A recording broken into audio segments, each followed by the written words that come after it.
Every time I see a game get released that doesn't do well, the same websites all tend to cry in unison that they're puzzled as to how this even came to be. Why didn't anyone want to buy or play this game? There's always a disconnect between what the players think of a game, who can usually tell you within seconds of seeing something, why it was always destined to fail. Whereas the journalists feel as if they're the only ones able to come to a conclusion that is nebulous at best, by always conveniently skirting around the obvious truths time and time again. We saw it with Concord, we saw it with Splitgate 2, and we're currently seeing it right now with Highguard. That's another free-to-play first-person shooter game that is apparently only a few weeks out from release as of this video going live, and no, I'm not kidding. Which is insane, because I've seen no hype whatsoever for Highguard at all. It only has a single trailer out right now, which got disliked into oblivion. Beyond that, there's nothing else right now. One of the only websites I've seen just calling it how it is was Insider Gaming, as seen here, who they predict that Highguard will be a flop upon release before long. And I'm kind of believing it will be too. It has Concord 2.0 written all over it. The game is trying to be too many things at once from first glance, yet there's no real visual identity that seems unique at all here. While this video is not necessarily about Highguard, it's instead a jumping off point, because it's this toxic positivity that is just yet another huge problem that keeps ruining the current era of video games. These websites are often too afraid to speak out candidly against games because they don't want to lose their access. It's because of this mentality that if you speak your mind, you'll lose what legitimizes you is exactly what keeps the entire games industry in a death loop of stupid, if you ask me. You should be allowed to speak your mind,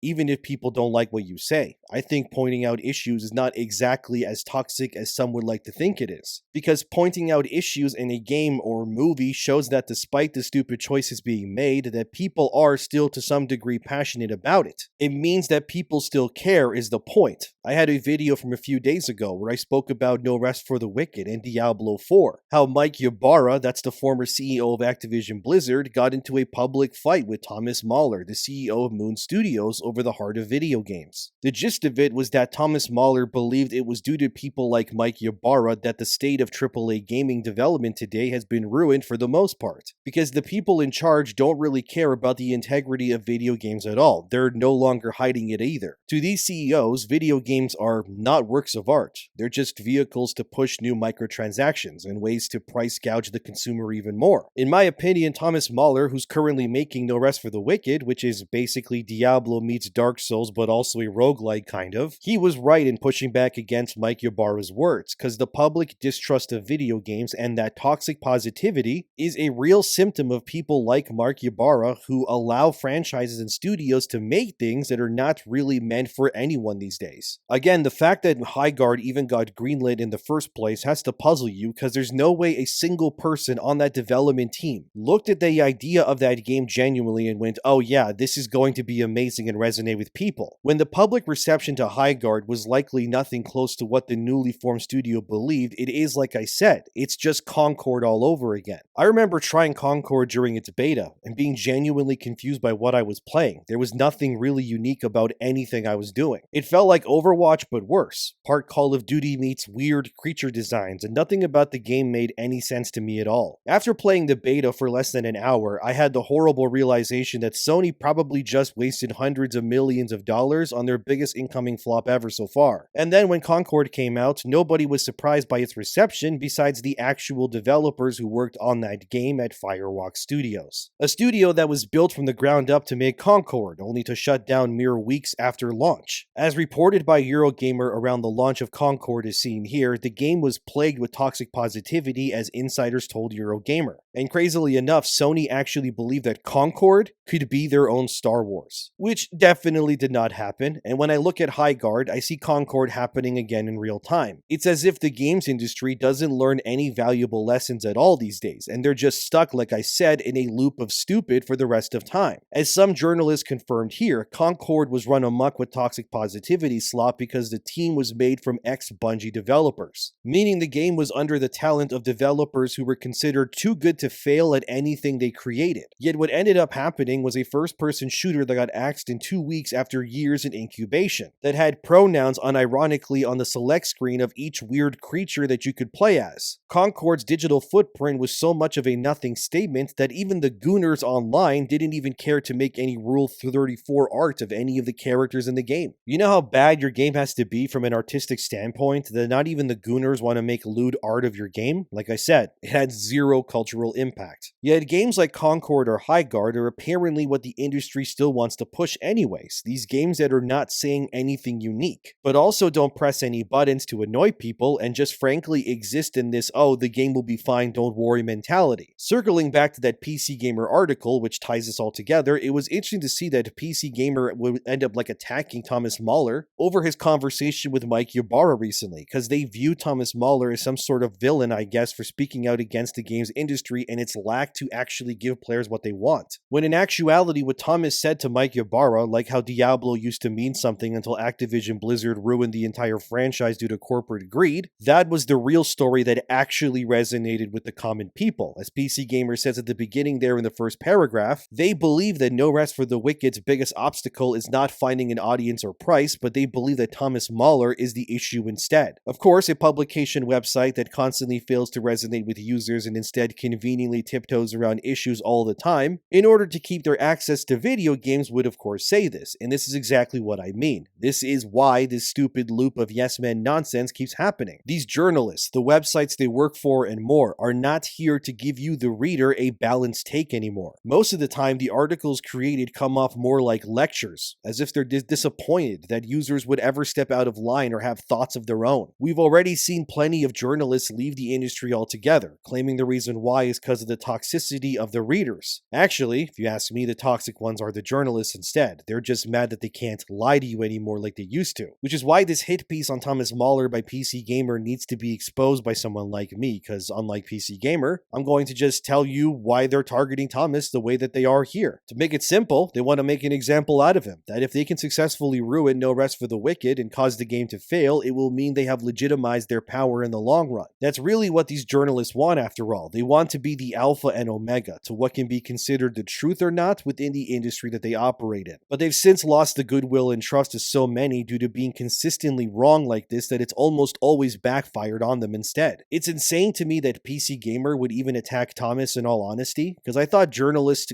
publications were supposedly all about lifting everyone up. That all game developers are valid and they need to stick together against the big scary grifters they call them, not realizing that, well, they're the actual grifters instead. And if I was a grifter, I would agree with PC Gamer then. I would dogpile Thomas Mahler alongside them, yet I'm not going to do that. Because what Thomas stands for clearly is something that these morons don't want to see more of. In fact, they want it even less. You know the reason. Because an outspoken game developer who's actually trying to give people what they want is always seen as a bad thing to these people. I've made this point before, but anytime a game really does well and is worth the money that you spent on it, you never really see the industry or journalists praising it. They're almost always annoyed that these sorts of games even exist. Like when developers got angry that Elden Ring existed, or Baldur's Gate 3, and how we can't expect every game to be as reactive or as huge as BG3. These sorts of mentalities is what is truly stifling the reach of these publications, because they're never seemingly working to gain trust from the reader, but instead always trying to belittle them or anyone who challenges them instead. Thomas was right about Diablo though. That series has gone downhill for a long time now. So too has most of Blizzard's IPs. Like I said in my previous video on this, Blizzard used to have such a reputation in games that whenever they spoke, everyone would just stop and listen. But it's not like that anymore. Now new content gets announced for Diablo and most people just don't care, because the content announced is likely just going to be in more thinly veiled microtransactions at the best of times. What sickens me is that what's really holding back these franchises from being amazing are the very people that these websites protect, like Mike Ybarra. Sure, he's no longer at Blizzard. Allegedly, he got fired for ruining everything so poorly, which Thomas Mahler pointed out in their heated argument on Twitter recently too. But this is what I mean. PC Gamer's article never once actually comes to the realization that maybe that Mike Ybarra is the reason why Blizzard has taken such a nosedive, and despite him being fired, that his stupid decisions still linger at that company to this day. Because Diablo should be amazing. It was amazing at one point. Everyone remembers Diablo 2. Everyone agrees that Diablo 2 is probably one of the best games ever made, and an actual watershed moment in ARPGs, and they'd be right to think that because, yeah, it's true. It's also frustrating that since Diablo 2, the only things Blizzard managed to create was Diablo 3, which ruined the integrity of this series with predatory microtransactions, and real money auction houses that got so toxic they were forced to remove the feature eventually. And the only other games we had to look forward to were Diablo Immortal, which was basically just a cash grab, and then Diablo 4. One of, in my opinion, one of the most disappointing games of all time. The fact that Blizzard hasn't been able to surpass the goodwill and love of Diablo 2, decades later, mind you, is kind of astounding. But it's obvious why, because the Blizzard that made Diablo 2 no longer exists anymore. It's the same story no matter where you look pretty much. Rocksteady is a great example of this too. They made the amazing Batman Arkham games, then Sefton Hill, that's the director of the Batman Arkham trilogy, would end up leaving Rocksteady with those that were close to him, and what did we get instead? Kill the Justice League. A game so profoundly awful, the only thing it killed was its own forward momentum. The game was meant to be a live service game for years, but instead, a year after release, all development would cease, and now it's a slop game where you shoot Brainiac enemies as Chinese Mr. Freeze, who's also a lesbian apparently now too. That's real, that's in the game. I know some people might say, well, they can make another Batman Arkham game, can't they? But I'm not really convinced. Sure, I guess they could just rehash the same ideas again, but true innovation comes from actually talented individuals. The same way you haven't gotten a game that surpasses Arkham City or Knight from Rocksteady is the same reason why Diablo 2 hasn't been surpassed either. Because unfortunately, and I know this sounds doomer kind of, but the development studios you love don't really exist as you remember them anymore. Most of these studios are just full of, yes men and activists, and again, there's that toxic positivity thing coming up again that ruins everything that it touches. This is largely why Diablo 4 is what it is. On paper, sure, yeah, it has more content than Diablo 2, I guess. You have all these skill trees, and wow, look how much you can customize your character. Then why don't people look at Diablo 4 in a fonder sense like they did Diablo 2? Is it nostalgia? Maybe, but I think it's because one game was made by developers who had passion, and the other was made to fill the pockets of executives by exploiting a beloved franchise. And instead of giving players what they really wanted, which they could have done, they instead gave you what they wanted instead. Because it was never about making a game to be loved. It was only really about making money and hitting those targets. This is largely why what Thomas Mahler said about Diablo is true. It is a shadow of itself. Most AAA studios are these days. And the content that does get praised or pushed by these websites are usually, again, these toxic positivity slop fests instead. Why not elevate the games that are actually speaking to the users? Why not help No Rest for the Wicked instead of sabotaging it with hit pieces like this instead? For an industry that is apparently all in this together, they really do go out of their way to draw lines in the sand more often than not. The part that just makes me go, what are we even doing in the first place is, as seen here, PC Gamer then brings up how Thomas Mahler rightfully pushed back against Mike Ybarra, and how Mike was far more interested in ensuring that there was a $65 horse DLC skin than making it an actual good game first. The real stupid part is that PC Gamer knows that Thomas Mahler is right in this regard, except how did they respond to it? Let me read you this excerpt from the article as it says here. I'm not here to gas up Diablo 4 or whatever. As a matter of fact, I've written about how dumb that horse was before. However, I do want to point out that the horse was priced as essentially a tack-on to $65 worth of premium currency. Still annoying, yes, but not a $65 horse. Anyway, we all know that Diablo 4's microtransactions aren't great. Moving on. So you agree regardless of the concept of a horse only being available as some DLC cosmetic being attached to a $65 price tag is still stupid even if you defend it. Yet you still felt the need to run defense for Blizzard and their stupid decisions regardless. You see what I mean? Even when these journalists know they're in the wrong, when the truth is staring them in the face, they still can't reasonably admit it either. How is gaming journalism meant to thrive if the people tasked with upholding its value keep failing like this time and again? Of course, as seen here, PC Gamer sides with Mike Ybarra ultimately, claiming despite Thomas Mahler having valid points, they believe that Mike is right because, well, no actual reasons really. They just side with Mike because they don't like Thomas, I guess. But they make it very evident why they don't like Thomas Mahler, and I guess by association, Moon Studios and No Rest for the Wicked, because according to PC Gamer, Thomas is, well, Gamergate adjacent apparently. This is how they end the article. As pointed out by contributor Autumn Wright on this very site last year, Thomas Mahler's escapades as the kind of Gamergate adjacent controversy farmer who sees enemies in every reflection are a downright shame, because No Rest for the Wicked would otherwise interest me. As it stands, I'm feeling pretty put off.